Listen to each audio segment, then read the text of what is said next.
Le Moyen-Âge est à la mode et j'en suis très heureux parce que je crois que cette époque a été absolument décisive. Ouais, c'est pas faux. Et alors ? Je voulais parler à des gens intéressants, enrichissants de par leur culture ancestrale.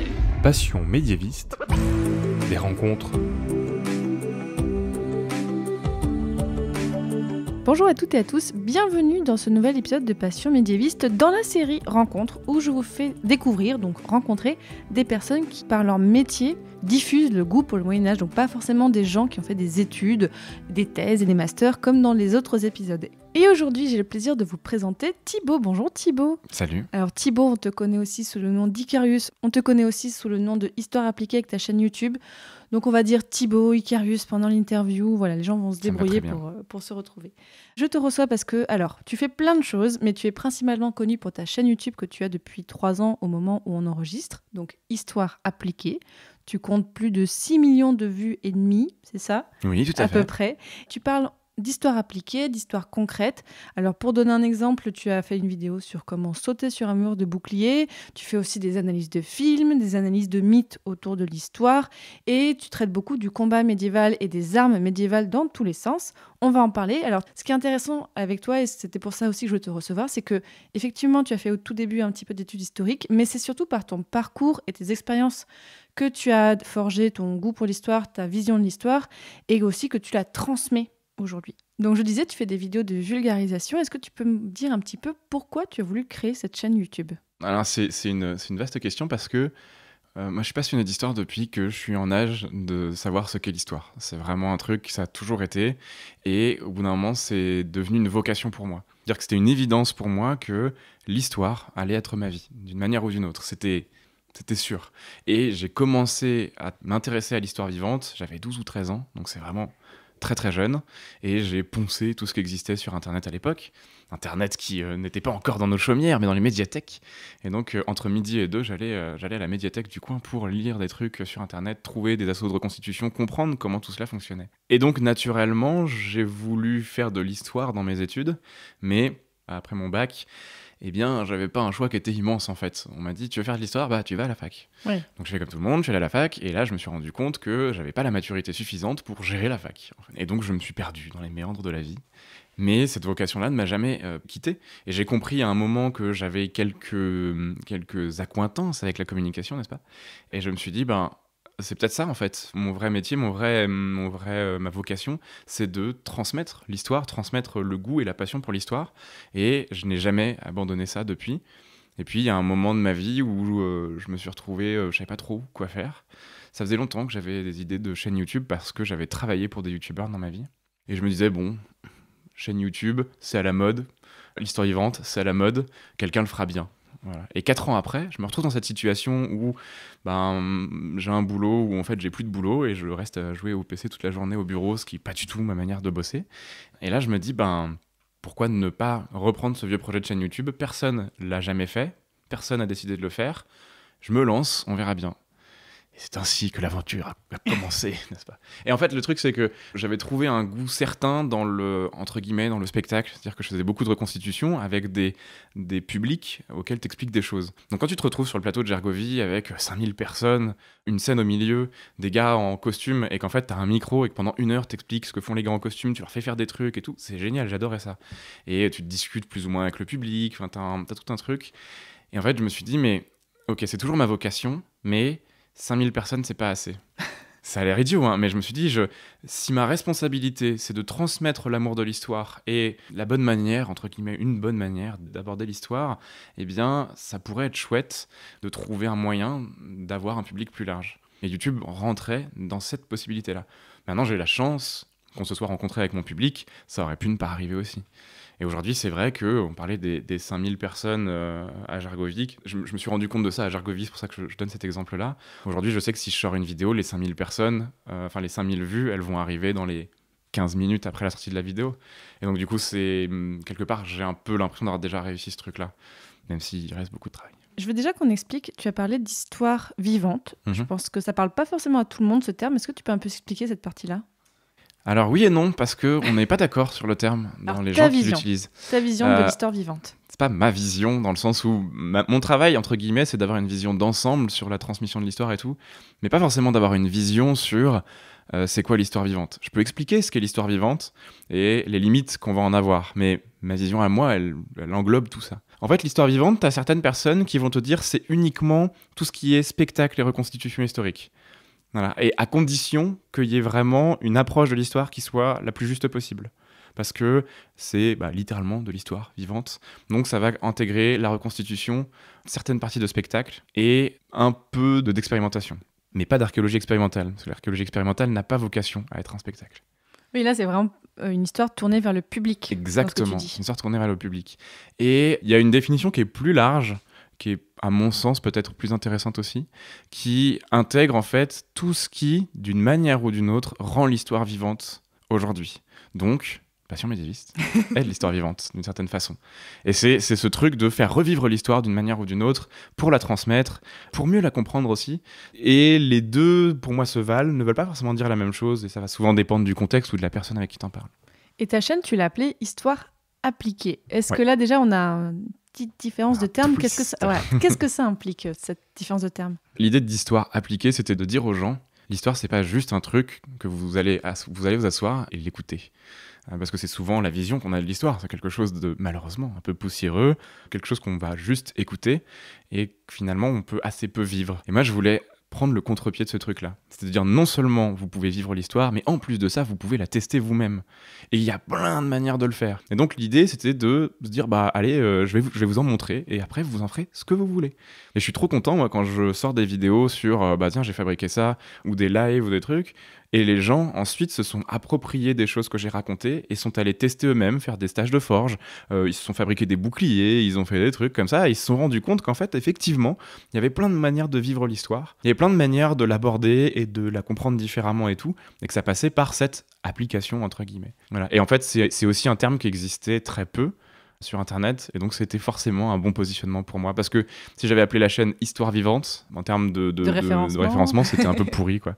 Alors que Histoire appliquée, c'était très peu utilisé. Alors je crois qu'il y a une formation un peu obscure qui s'appelle Histoire appliquée, qui n'a rien à voir avec le domaine dont je parle, une formation d'études supérieures. Mais bon, c'était suffisamment pas énorme pour que je me permette de faire la même chose. Et le nom Icarius, ouais. Ça vient d'où? C'est quoi? Alors ça, c'est un vieux truc. En gros, j'aime bien dire je me suis compromis. Mais j'ai fait beaucoup de steampunk, en fait.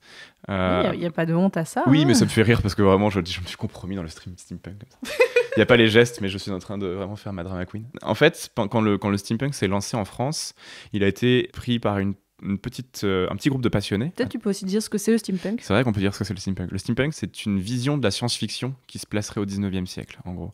Donc, typiquement, le père de la science-fiction, qui est aussi le père du steampunk, c'est Jules Verne, qui va écrire de la science-fiction à son époque, donc au 19e siècle. Et en fait, le steampunk reprend ces archétypes-là, donc tout ce qui est cuivre, laiton, tout ce qui est bois, tout ce qui est développement de l'industrie à grande échelle, tout ce qui est mécanisme, notamment à vapeur, et va créer toute une science-fiction autour de ça. C'est un petit peu de la rétro-science-fiction. À l'origine, c'est un genre littéraire. Et comme beaucoup de genres littéraires, il est passé d'un milieu à l'autre. Et donc, il est passé notamment aux États-Unis, chez les Anglais, jusqu'à arriver chez nous.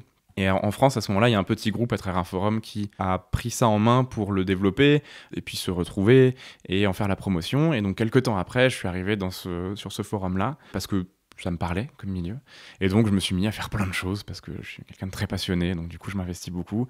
Donc, j'organisais des événements, j'organisais des concerts, j'organisais des soirées, on a écrit des livres, on a fait des trucs, fait plein de trucs comme ça. Et donc, à ce moment-là, c'est une période de ma vie où j'écrivais beaucoup, parce que j'aime beaucoup écrire. Et j'écrivais beaucoup de compositions. J'ai je ne sais combien de nouvelles et de romans plus ou moins achevés. Et donc, il y avait un exercice qu'on faisait sur ce fameux forum qui était assez rigolo, où en fait c'était un cadavre exquis mais sur plusieurs mois où chacun écrivait son truc. Et donc j'ai conçu un personnage qui s'appelait Icarius en fait. Et le twist du personnage, c'est que moi il y a quelque chose qui m'a toujours beaucoup perturbé dans l'histoire de l'aventure d'Icare, donc l'histoire de la mythologie grecque. Il y a donc bien un lien. En fait, quand tu lis le texte, on part du principe qu'Icare vole trop près du soleil, ses ailes fondent et il meurt. Mais le texte ne dit pas ça, en fait. Le texte ne dit pas qu'il meurt, il dit qu'il tombe dans la mer. Mais nul ne l'a revu, en fait. Et on ne sait pas s'il est mort. Et donc, l'histoire de la création du personnage, c'était... Il est tombé dans la mer, À ce moment-là, les dieux ont décidé de le sauver pour une raison ou pour une autre, en considérant que cette expérience-là de souffrance et de terreur devait lui servir de leçon pour aller plus loin dans la vie et pour transmettre certaines formes de sagesse peut-être. Évidemment, ça a des échos avec ma propre vie. Et donc du coup, ce personnage-là, ensuite, voyage dans le temps, parce qu'il devient plus ou moins immortel, et ensuite il voyage dans le temps par d'autres biais. Pas tout spoiler, si jamais je sors le roman un jour. et donc du coup, le nom est légèrement modifié, mais en fait, la base est bel et bien celle-ci. Et à un moment, l'idée du personnage qui voyage un peu dans le temps et qui a subi un peu des trucs un peu difficiles dans sa vie et qui du coup essaye d'en tirer parti pour grandir en fait tout simplement et essayer de devenir meilleur, je trouvais que ça me correspondait assez bien. Et finalement, tu vois, j'ai eu plusieurs pseudos dans ma vie comme beaucoup de gens, et celui-là est celui qui m'est resté même en partant du steampunk parce que c'est celui qui correspond toujours le plus en fait. Moi, j'avais Reine des Orques à un moment comme pseudo. Voilà, C'est je pas balance mal. cette info, mais C'est c'était pas mal. juste. Je suis très curieux de voir l'origine de ce... Il y a une vraie Attends. origine en plus. Et Reine des orques, les orques plutôt verts Les ou, orques ou plutôt les orques verts. plutôt Non. cétacés. Les orques plutôt de fantasy, enfin plutôt les orques de Tolkien, mais ça c'est encore une autre histoire. Alors revenons à tes vidéos. Donc je l'ai dit au début, tu fais plein de thématiques différentes. Présente-nous un petit peu, c'est quoi les différents types de vidéos et comment est-ce que tu les as pensées? En gros, l'idée, c'est toujours celle-là. C'est toujours de se dire, ok, comment est-ce qu'on peut jouer avec l'histoire? Donc en fait, globalement, à l'origine, il y avait 2 formats phares sur Histoire appliquée. Il y avait le format Histoire appliquée, qui en fait on va prendre un truc précis qui est souvent lié à l'artisanat, et ensuite je vais expliquer comment est-ce que... Enfin, voilà, je m'assois dans mon fauteuil et je vais raconter le truc, genre comment ça a existé, pourquoi, où, le contexte. Et arrivé à la moitié de la vidéo, je dis... Bon, allez, maintenant on n'est pas là pour être ici. En fait, je vais vous montrer qu'on peut vraiment le faire. Et donc là, on part en atelier et je montre aux gens comment faire les choses. Donc la toute première vidéo qui était Allumer du feu à la préhistoire, c'était, voilà, je raconte comment le silex, une marque acide, on allume du feu à la préhistoire, c'est cool. Et arrivé à la moitié de la vidéo, je dis aux gens, en fait, je vais vous montrer vraiment comment on fait. Donc je sors un silex, une marque acide, de l'amadou, et puis je leur montre comment on fait. Et ça a été le principe de base d'Histoire appliquée. Deuxième format phare qui existe encore, les 2 existent encore, c'est juste que je fais beaucoup trop d'autres choses à côté. Le deuxième format phare, c'était La Réserve, qui du coup se dit, bien, on a une image historique qui est très forte dans les médias, la culture populaire, à travers les films, à travers les séries, à travers les jeux vidéo, mais finalement cette image, est-ce qu'elle correspond à la réalité ou pas? Le problème aujourd'hui, c'est que tous les films, les séries, les jeux vidéo, quand on fait intervenir des experts pour dire si c'est cohérent ou pas, ils n'interviennent quasiment jamais sur l'image, mais uniquement sur le discours, le fondement, etc. Et là, c'est plus ou moins historique. Et c'est un problème, puisque finalement, on a des médias qui, par essence même, sont des médias de l'image, mais l'image n'est jamais analysée. Et je me disais, c'est quand même bien dommage, parce qu'il y a des trucs plus ou moins bien. Du coup, je me suis un peu emparé de ça. Et après, c'est vrai qu'il y a peu de spécialistes de l'image, donc ceci explique cela.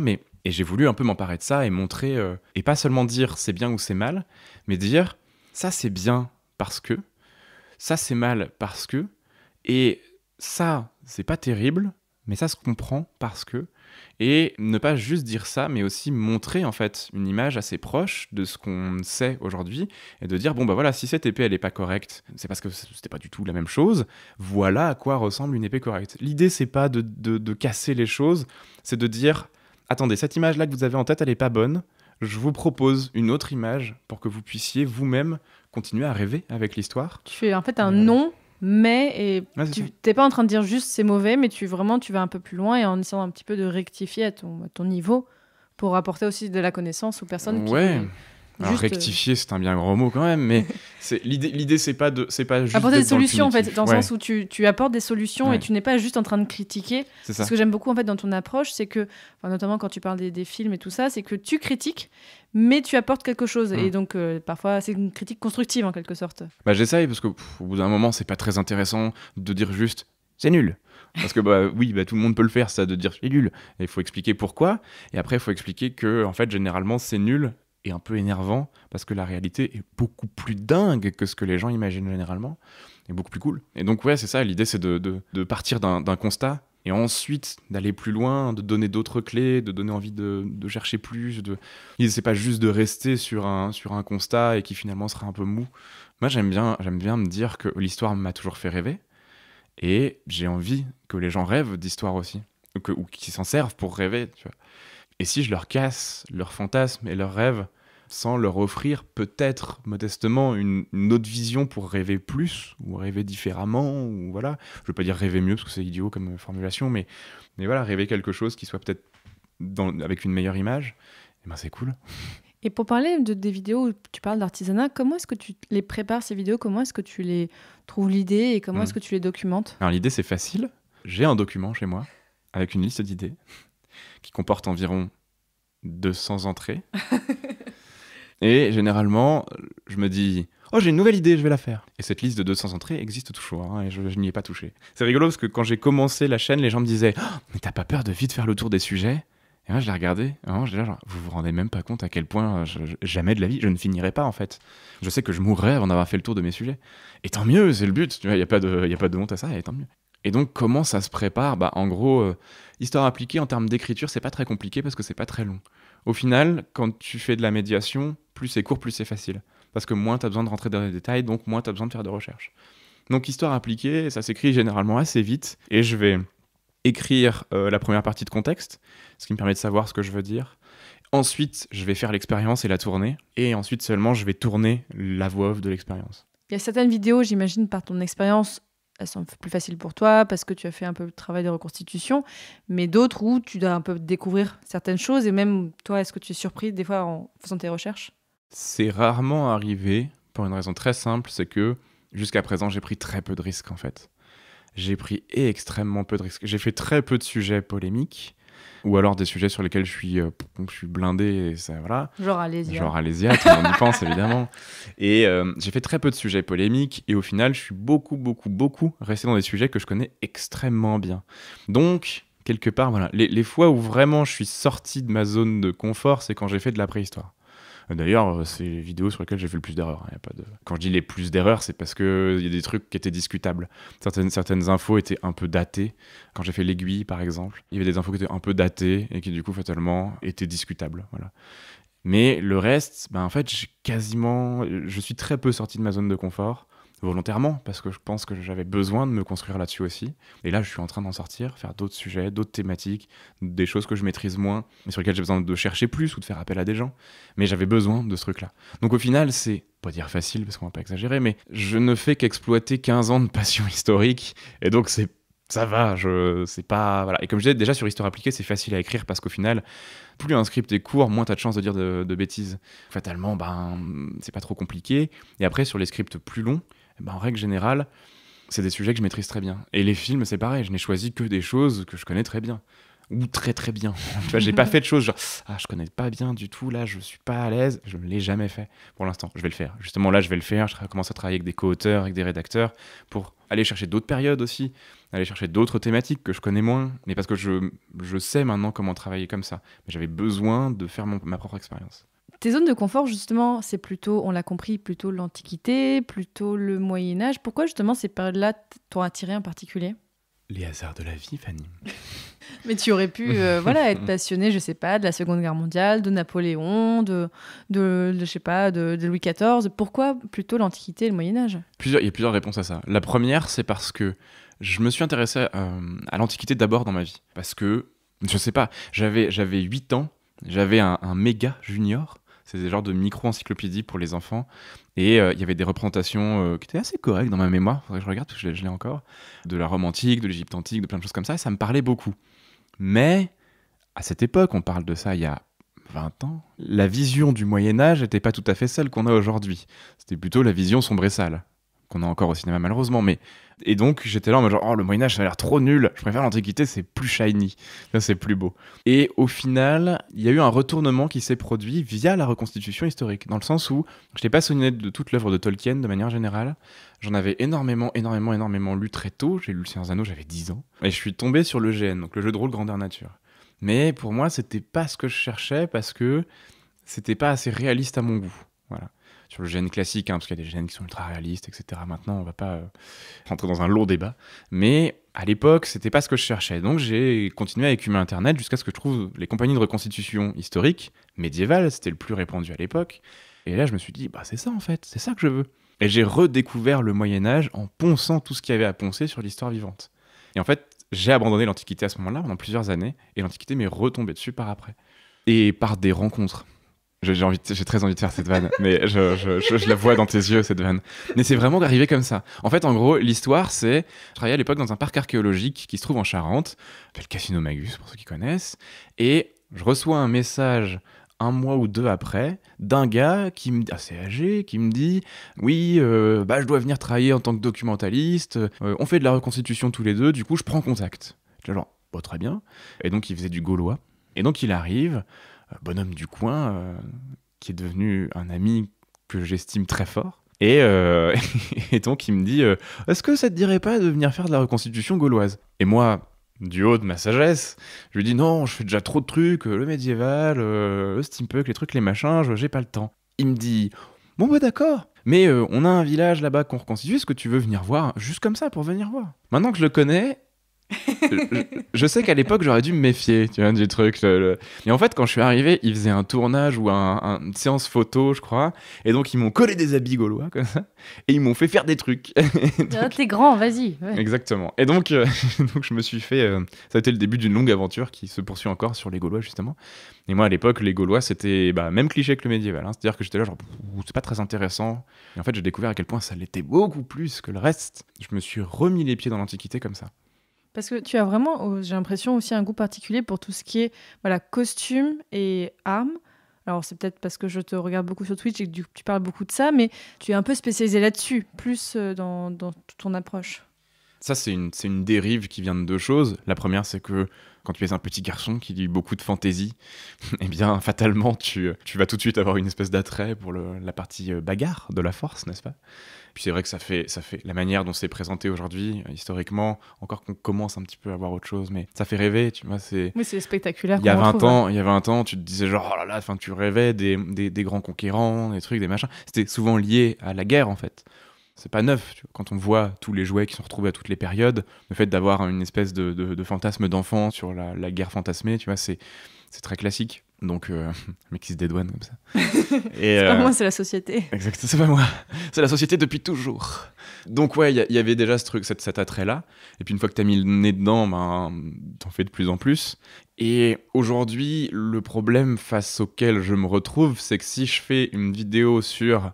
Je vais dire une bêtise, mais le top 10 des clichés sur les armes méconnues, je vais faire 300 000 vues en 1 mois et c'est parti hard, tu vois.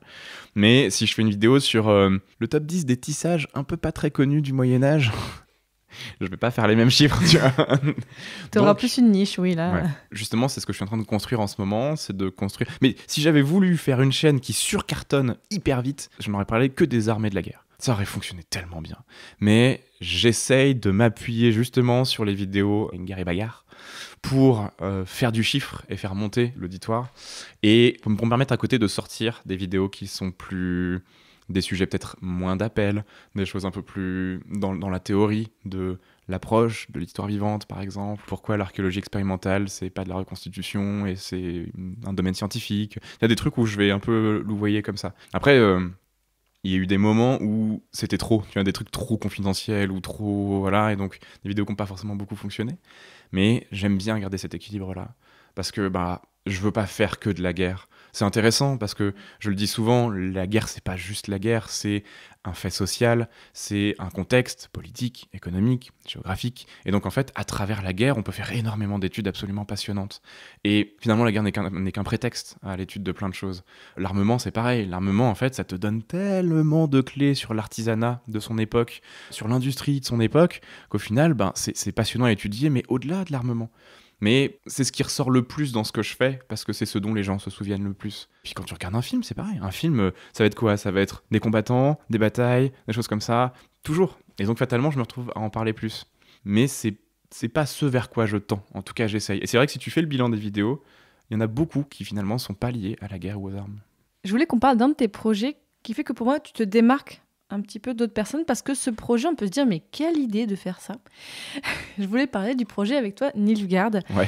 Raconte-nous un petit peu, parce que, alors moi, je l'ai découvert, et au début, vraiment, je me suis dit, mais quelle idée il a eu de faire ça. Qu'est-ce que c'est le projet Nilfgaard ? Alors moi aussi, je me pose encore la question de quelle idée j'ai eu de faire ça, parce que le projet m'a largement dépassé, heureusement ou malheureusement, je ne sais pas encore. En gros, l'idée c'est quoi? L'idée c'est, je regarde la saison 1 de The Witcher, et je me dis, bon sang, comment est-ce qu'on peut faire des costumes aussi nazes et passer complètement à côté du sens même de ce que sont des costumes à inspiration médiévale et un peu renaissance dans le cas de The Witcher.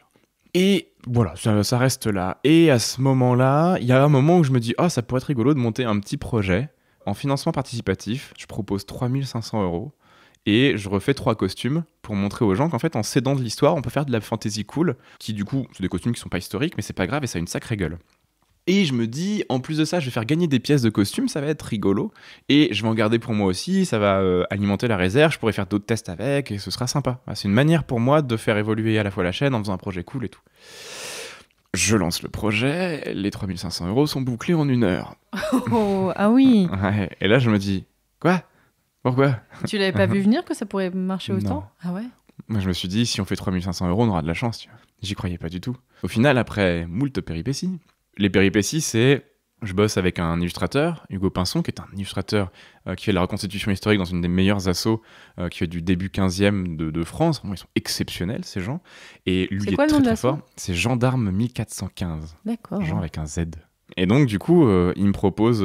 en fait, lui bosse sur des rééditions, des jolies éditions de The Witcher pour Brajlon, qui est l'éditeur officiel de The Witcher en France.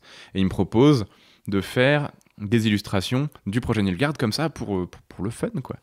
Et du coup, je lui dis, bah, allons-y, parce qu'il est vraiment très fort. Il est vraiment très très fort. Et son style de dessin qui est très réaliste est incroyable. Je suis très fan de son travail.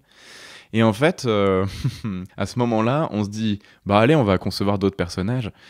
Et on se retrouve dans une espèce de spirale infernale où je me dis, bah tiens, je vais mettre des guests dans les personnages. Et ça a été n'importe quoi. Parce qu'au final, sur 3500 € de projet, on s'est retrouvé avec le projet a été bouclé à quasiment 53 000 €, je crois. Ah oui. Ouais. Et c'était 53 000 €, pas de technique, 53 000 € de costume, quoi. 53 000 € de mon propre salaire, un peu quand même, et beaucoup de pièces d'armure, de casques, de trucs. Et en fait, je me suis retrouvé à devoir gérer ça tout seul. Donc 3 costumes, c'était jouable. 15, beaucoup moins. C'est 15. C'est qu'on a fini à 15, ouais. Sachant que dans les 3 costumes, c'est des trucs assez cool à gérer. Dans les 15, t'as des armures complètes, t'as des trucs. Évidemment, sur les 15, t'as 13 invités différents ou 12 invités différents. Donc fatalement, t'as des morphologies qui sont extrêmement différentes. Et me voilà à faire un giga travail de costumier pour démontrer mon truc. Et au final, il y a eu plusieurs problèmes. Le premier, c'est que le Covid... Ah oui, ouais, j'ai entendu parler. Ouais, c'est un truc un peu, ouais. Le Covid, et du coup, bah, qu'est-ce que tu veux faire des tournages où du coup, t'es avec des gens dans des environnements clos, dans des armures fermées, où t'es très proches les uns des autres et tout. C'était très compliqué, donc il y a encore 2 tournages qu'on n'a pas pu faire, alors que le projet a déjà 2 ans, et qu'il aurait dû être bouclé la première année. Et en plus de ça, il faut être honnête, à un moment, le projet est devenu trop gros pour moi tout seul. Donc c'est pour ça que d'ailleurs, les 2 épisodes restants, j'essaye de les faire produire, et d'avoir une équipe de prod avec moi pour ne plus me concentrer que sur l'écriture et les costumes. Mais c'est un projet qui est dingue. J'ai reçu des palettes de cartons d'armure. Un Simirmor qui s'arrête devant chez moi, qui décharge une palette de cartons d'armure. C'est un délire. Il n'y avait pas que des armures, il y avait plein de trucs, parce qu'il y a les costumes complets, donc ça va jusqu'au... J'ai acheté des pièces de monnaie, j'ai acheté des trousseaux de clés, j'ai acheté des lanternes, j'ai acheté des trucs pour que les costumes soient le plus parfait possible. Parce que le but, à la fin, en fait, c'est de produire ces costumes et d'en faire une mise en scène particulière. En fait, quand tu dis voilà, que tu as des acteurs et tout ça, c'est pour en faire quoi à la fin ? En fait, le but du jeu, c'était de montrer comment, en s'appuyant sur l'histoire, on pouvait faire n'importe quoi comme costume de fantasy. Genre n'importe quoi. Qu'est-ce qui t'avait particulièrement énervé dans la série The Witcher ? Parce que là, t'as dit vaguement que c'était pas top. Mais qu'est-ce qu'il y avait pour que tu aies cette idée quand même à ce point ? Parce que t'aurais pu avoir cette idée devant d'autres films, devant d'autres séries. Pourquoi là, en fait, ça a vraiment fait un tic-tic ? Je l'ai devant d'autres films et d'autres séries. Non, en fait, le truc, c'est que The Witcher, le problème, c'est que aujourd'hui, on demande beaucoup à des costumiers qui connaissent pas ce genre d'équipement de sortir un truc de leur chapeau. Et donc, du coup, ils font quelque chose, mais qui est systématiquement assez médiocre. Et c'est très agaçant quand tu connais les choses. Parce que c'est dégueulasse, déjà, visuellement, c'est infâme. Et il n'y a pas la logique...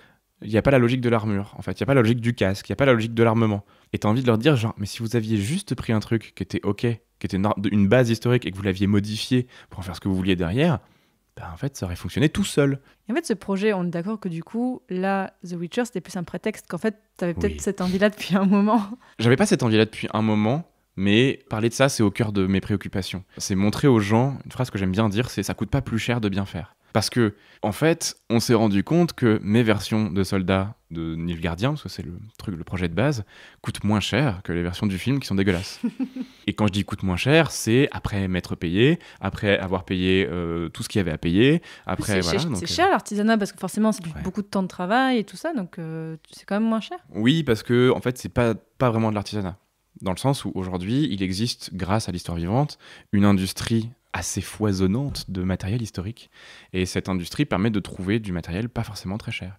Et en fait, le problème des costumiers, c'est qu'ils veulent tout faire eux-mêmes parce qu'ils n'ont aucune connaissance sur ce qui est disponible ou pas. Et donc du coup, là, ça coûte très cher, effectivement. Et les équipements, d'ailleurs, ils sont purement masculins ou tu as aussi des équipements féminins? Parce que là, forcément, c'est pas la même façon de les concevoir, j'imagine. Eh bien, ça, il y a plusieurs réponses à ça.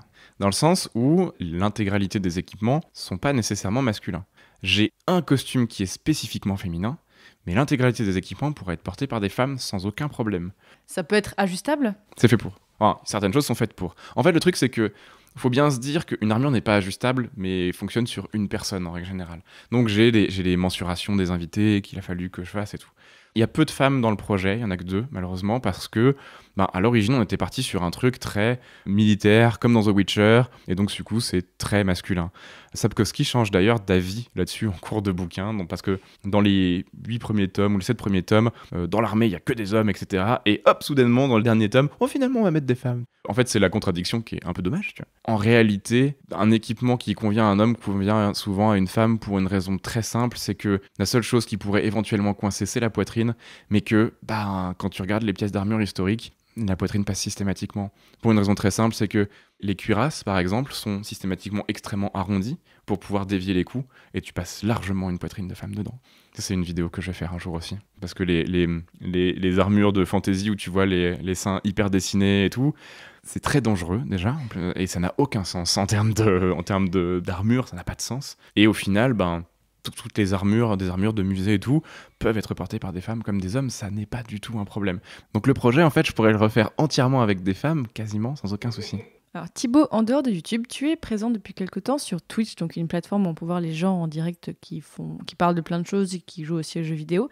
C'est quoi pour toi la valeur ajoutée de Twitch ou même la différence avec YouTube? C'est la couleur violette. J'ai une théorie comme quoi le violet est la couleur d'Internet, en fait. Ah, possible. Moi, j'aime bien la couleur de Twitch. Vraiment, ce violet, je le trouve trop cool. Blague à part, à un moment dans YouTube, le problème que tu as, c'est que tu as une distance qui est trop importante avec les gens, à mon sens. Qui te protège aussi d'une certaine manière. Mais, tu as les commentaires un petit peu qui te permettent d'interagir. Les réseaux sociaux, si tu as envie d'aller jouer dessus. Ce que je fais, moi, beaucoup sur Twitter ou Insta. Mais pour moi, il me manquait l'interaction. Moi, à la base, tu vois, je venais de la scène, entre gros guillemets, parce que la reconstitution, c'est ça aussi, c'est une part de scène, c'est une part de rencontre directe avec les gens, c'est cette fameuse, je reprends l'exemple de Jargovid tout à l'heure, c'est de parler à des gens, d'interagir et de t'adapter en fonction de ce qu'ils te disent ou de comment ils réagissent. Et ça me manquait en fait. L'expérience du direct me manquait. Donc je me suis dit, tiens, Twitch, ça a l'air rigolo, lançons-nous dessus. Et je me suis lancé en tout début 2020, et en faisant du Assassin's Creed Odyssey, qui est un jeu fantastique, jouez-y. Et en fait, ça a très bien fonctionné très vite. Et donc j'ai eu tout de suite envie d'en faire plus, d'en faire mieux aussi. Et ce rapport avec les gens, la transmission directe me plaisait aussi beaucoup. Et je trouve que du coup, Twitch est devenu complémentaire dans mon activité parce que parfois tu as besoin de faire un sujet, tu le poses. Voilà, tu le poses, tu fais comme un documentaire, tu fais ta vidéo, t'es content, tu discutes avec les gens en commentaire éventuellement et tout, mais t'as besoin de poser un sujet. Et parfois, t'as besoin d'échanger. YouTube est très bien pour la première partie, mais en termes d'échange, c'est quand même pas fou. Tu le faisais déjà avec tes vidéos de retour sur tes précédentes vidéos en fonction des commentaires des gens aussi. Ça a toujours été très important pour moi, d'être en capacité de dire je l'ai expliqué comme ça, j'avoue que c'était pas fou, ou là c'était pas tout à fait vrai, donc tu reviens dessus et tout, c'est important. En tant que médiateur, de toute façon, t'as pas l'ego. Dans le sens où, il y a des domaines où c'est ma spécialité, certains trucs que je connais mieux que d'autres et sur lesquels j'ai fait mes recherches et sur lesquels j'ai failli faire de la recherche d'ailleurs, mais c'est une voie que j'ai abandonnée. Mais pour autant, en tant que médiateur, mon travail, c'est de mettre en avant celui des autres, partant de là. Pas de problème à dire qu'il y a un truc que je sais pas ou que je me suis trompé sur autre chose, tu vois, ça fait partie du travail aussi. Et en fait, là aussi, ce que je trouve intéressant sur Twitch, c'est que par exemple, tu commences une émission qui s'appelle Forge in Fire où donc, les gens font des couteaux. Donc là, tu te dis, pas forcément historique. Mais ce que je trouve génial, c'est que tu éclaires beaucoup aussi l'émission. Par exemple, moi, ce que je trouve génial, tu montres les couteaux que tu as chez toi parce que tu as plein de couteaux. Et là, quand tu parlais tout à l'heure d'histoire vivante, là, on y est totalement. Là, on est vraiment dans de la transmission directe. Et avec les retours et tout ça des gens, tu es vraiment à fond dans ton travail de médiation. Donc, quand tu parles de Gergovie, maintenant, je vois bien la continuité dans ton travail avec ça. Puis ce qui est rigolo, c'est que j'ai fabriqué des choses exprès pour les montrer aux gens. Et quoi, ou acquis des choses exprès pour les montrer aux gens. Dans le sens où il y a des couteaux que j'ai faits qui ont été faits pour Forge in Fire. Pour pouvoir dire aux gens, alors, ce truc-là, c'est ça. Voilà, en vrai, ça ressemble à ça, etc. Je pourrais aller sur Internet, chercher le couteau en question, leur montrer et tout, mais c'est tellement plus facile de l'avoir. Et ça fait partie de la blague aussi. Effectivement, j'ai une grosse réserve de matériel historique. Pas que des couteaux, il y a des pièces d'armure, des trucs de civil, des trucs d'artisanat, il y a plein de choses. Et c'est devenu une blague de dire que je suis capable de montrer plein de choses. Les gens se rendent compte aussi que c'est pas juste une image et que c'est un vrai objet et que peut-être que s'ils ont envie de l'avoir chez eux, ils peuvent. Et qu'en fait, il existe maintenant des artisans pour tout. Si aujourd'hui je veux, c'est quel cas, avoir toute une vaisselle médiévale chez moi, je peux le faire. Et du coup, c'est très beau. Et les gens se disent, j'aimerais bien l'avoir aussi. Et l'histoire passe aussi par ça. L'histoire passe partout, de toute façon. Justement, tu fais des couteaux. Alors, tu les fais pas entièrement. Tu ne forges pas, c'est ça ? Alors oui et non, dans le sens... Alors déjà, je ne forge pas, partons de ce principe-là, pas encore. C'était pas une critique, mais c'est juste pour expliquer. Hein. Je suis très honnête avec ça. Tu forges pas, franchement, t'exagères. Thibaut, tu pourrais forger quand même. Non, mais pour l'instant, j'ai pas encore la place, parce que c'est le bazar chez moi, pour des raisons de dégâts des eaux, n'est-ce pas ? Ça dépend quoi. Il y a certains couteaux, souvent les plus simples, où je vais commander des lames à un forgeron et ensuite les monter moi-même. Donc ça veut dire mettre le manche, mettre tout ça, ouais. Ça, c'est quelque chose que j'aime bien le travail du bois et des matériaux naturels de manière générale. Et puis sur les armes un peu plus ambitieuses, les choses plus de collection, des grandes armes, des choses comme ça, là je vais faire moi-même les parties métalliques aussi, mais elles vont pas être forgées, elles vont être façonnées dans de la tôle qui est reprise et retravaillée pour correspondre à ça. Je l'ai dit, il y a beaucoup de couteliers en France qui travaillent comme ça, en fait. Moi, j'avais reçu Fabrice Cognot, justement, dans ce format rencontre. Bon Fabrice, ouais. Allez le suivre sur Instagram si je ne l'ai pas déjà fait, mais j'imagine, du coup, c'est le suite logique de ce que tu faisais avant, mais vraiment, là, de mettre la main, si je puis dire, dans les matériaux pour faire toi-même tes propres objets. Qu'est-ce qui t'a donné... Enfin, pourquoi ? L'hyperactivité. Oui, on est d'accord qu'il y a un peu de ça, hein. Ah, c'est complètement ça, il n'y a pas de... Moi, je diagnostiquais et tout, donc j'ai pas de problème avec ça.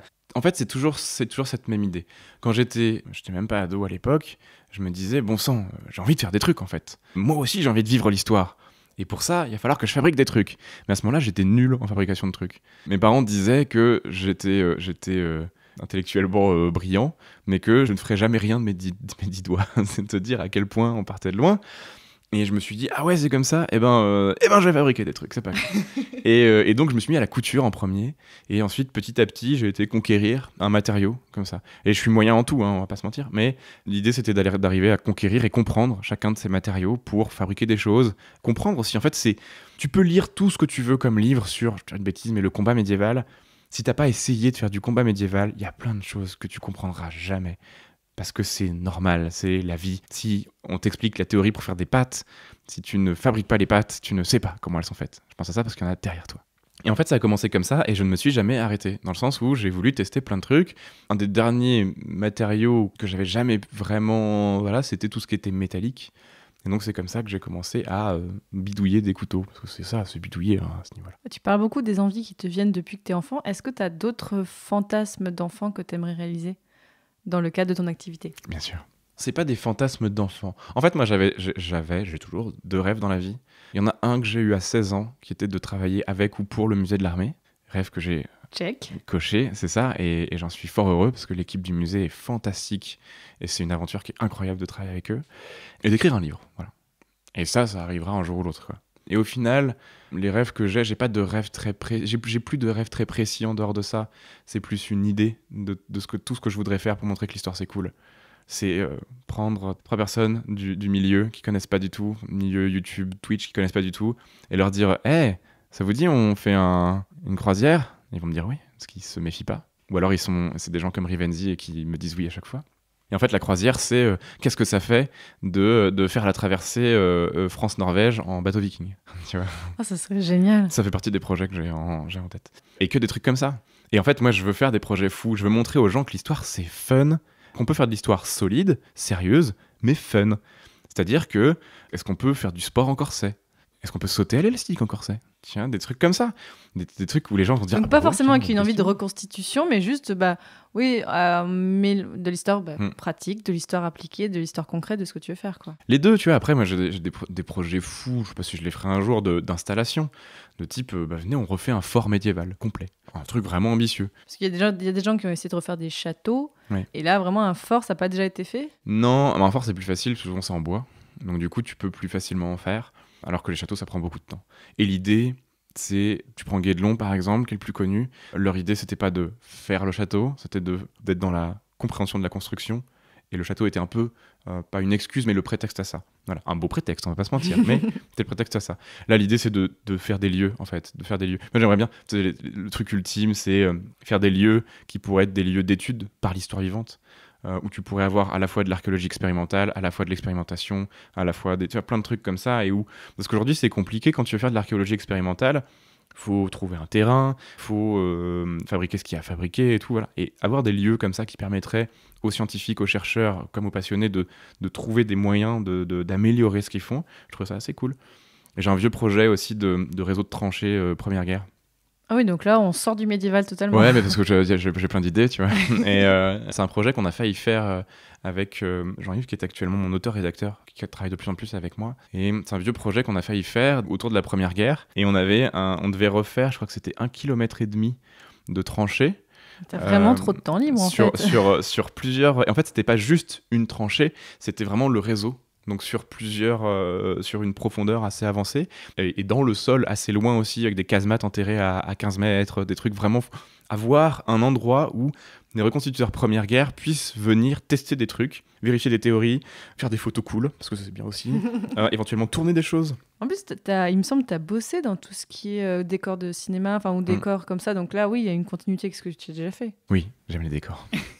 Bah oui, parce que pareil, les hasards de la vie, je me suis retrouvé à faire du décor et de l'accessoirisation pour le cinéma, pour le théâtre, pour des écoles de cinéma aussi, pour des clips, pour plein de trucs. Et bah du coup, c'est une sensibilité que j'ai eue parce que c'est toujours pareil. En fait, tout ça est un projet général. C'est-à-dire que comment mieux vivre l'histoire qu'arriver dans un endroit où elle est partout autour de toi. Un de mes rêves aussi, pareil, si on a un de mes projets, parce que ça, c'est de monter un bar où tu rentres dedans et t'as un univers historique complètement... Enfin, tu rentres dedans et tu fais « Oh, waouh !» Et là, t'as passé la porte du temps, presque, tu vois. C'est une fenêtre ouverte sur l'histoire. J'adore cette expression. Ce sera une porte, du coup. Exactement, ce serait plutôt une porte battante, à double battant, qui grincerait légèrement et un léger éclairage dessus. Non, pas du tout. Cette interview sortira normalement fin mars 2022. Est-ce que tu peux déjà nous teaser ce qui va sortir en avril ou en mai pour les personnes qui écouteront ? Sur la chaîne YouTube... Je sais qu'en avril, il doit y avoir une... Alors, je sais pas si ce sera avril, mai ou juin. Je suis en train de préparer une vidéo sur l'arbalète qui va être monstrueusement cool, qui a beaucoup trop dérivé de son projet initial. En gros, à la base, je voulais faire une vidéo sur l'arbalète. C'est un de mes sujets d'études premiers, l'arbalète, notamment entre le XIIe et le XIIIe siècle. Et ça a failli être un sujet de recherche d'ailleurs, mais comme je disais tout à l'heure, c'est une voie que j'ai un peu abandonnée. Et en fait, j'ai été contacté par un vendeur d'arbalètes de loisirs qui m'a dit « Hey, est-ce que tu veux faire une sponsor ?» J'ai dit « Est-ce que vous donnez des arbalètes en échange ?» Il a dit « Bah oui. » Du coup, forcément, je me voyais mal refuser. T'es pas payé qu'en arbalète, rassure-moi. Non, mais en grande partie. Et au poids. Mais c'était un choix, c'était vraiment un choix de ma part. D'habitude, je le fais pas, mais là, c'était... Voilà. Et donc, du coup, le truc de montrer une arbalète histo et comment elle fonctionne et tout, est devenu... Ce qui serait trop cool, ce serait de faire une vidéo sur les évolutions majeures de l'arbalète dans le monde. Et à chaque fois que je parle d'une évolution majeure, j'ai l'arbalète entre les mains pour me montrer comment elle fonctionne. Donc là, je suis dans un délire en ce moment d'achat d'arbalètes. Il m'en faut 12. J'en ai 3. Et donc du coup, ça... Mais c'est drôle.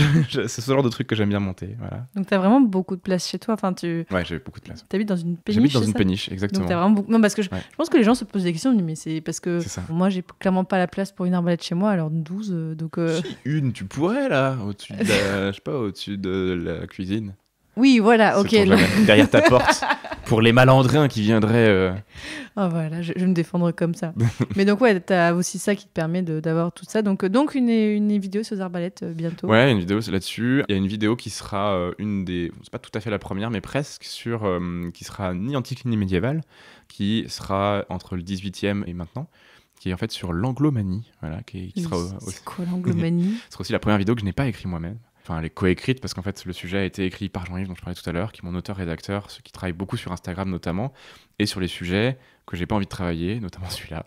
Et donc, l'anglomanie, en fait, c'est un phénomène qui s'est développé au XVIIIe siècle, qui est une espèce de passion débordante pour l'anglais et pour le style anglais en France, et une espèce de mode de tout ce qui est anglais est merveilleusement bien, et qui est en fait une mode qui n'a pas vraiment Alors disparu. que pourtant, c'est un peu les ennemis, les Anglais. Oui, mais la mode, les arts et la culture traversent les frontières et la politique, Fanny. Moi, je pensais au rugby, c'est pour ça. Et en fait, du coup, cette anglomanie, elle s'est développée, elle a muté au cours des siècles, elle s'est transformée ensuite en américanomanie, voilà, américanophilie, on dit. Mais il y a toujours cette anglomanie aujourd'hui en France qui existe. C'est pour ça que classiquement, quand tu veux faire une chambre d'ado au cinéma, tu vas mettre un poster de Londres, tu vas lui faire porter des Doc Martens, même si elles ne sont plus produites en Angleterre. Tu vas lui faire écouter de la musique qui souvent sont des artistes britanniques, notamment de rock, etc., etc. Et donc, l'idée, c'est de faire un petit point sur comment est-ce que tout ça est né et comment ça a évolué. Et là, en mode histoire appliquée. Non, pour le coup, ce sera plutôt de l'explicatif. Voilà, on est sur... De temps en temps, on aime bien. Plutôt de l'explicatif, parce que c'est vrai qu'il n'y a pas de... Il y a une part d'histoire appliquée, la chaîne en général, qui veut expliquer les choses contemporaines. Comment est-ce qu'on en est arrivé là? Et l'évolution de la vision de telle chose. Il y a une part d'approche historiographique dans ce que je fais, d'approche aussi... Ouais, c'est ça, d'évolution de la vision de telle ou telle chose, de l'image de telle ou telle période historique, que je trouve importante, parce que personne ne fait vraiment ça sur YouTube. Et j'ai des collègues qui font un travail exceptionnel sur plein de sujets. Et je me suis rendu compte que sur vraiment cette partie purement pratique, il n'y avait personne. Et que sur cette partie un peu mais d'où ça vient, tout ça, ça manquait un peu. Il y a Laurent Turcot qui fait ça beaucoup, le bon Laurent qui est au Québec. Mais oui, tout à fait.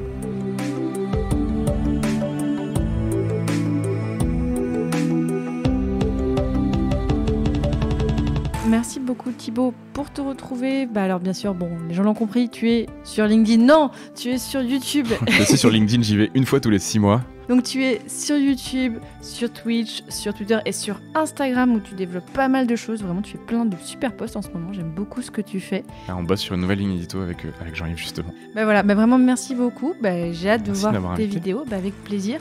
Auditeurs, auditrices, je vous mettrai tous les liens pour retrouver le travail de Thibaut dans la description de cet épisode et sur le site passionmedieviste.fr où vous avez l'habitude, moi je fais un article pour accompagner chaque épisode. Si vous avez envie que j'interviewe des personnes en particulier ou des métiers, si vous avez des approches de l'histoire que vous aimeriez que je fasse entendre dans ce podcast, n'hésitez pas à m'envoyer un message par le média que vous voulez. Si vous voulez retrouver Passion Médiéviste aussi, pareil, on est sur Twitter, Facebook, pas YouTube, enfin si YouTube mais juste une image fixe, il n'y a rien. On est sur Twitter, Facebook, Instagram aussi. Et si vous voulez soutenir Passion Médiéviste et un peu tout ce que je fais, il y a un financement là aussi. Allez sur passionmédiéviste.fr/soutenir où je vous explique comment on fait. Et je vous dis à très bientôt pour un prochain épisode de Passion Médiéviste. Salut! Et paf!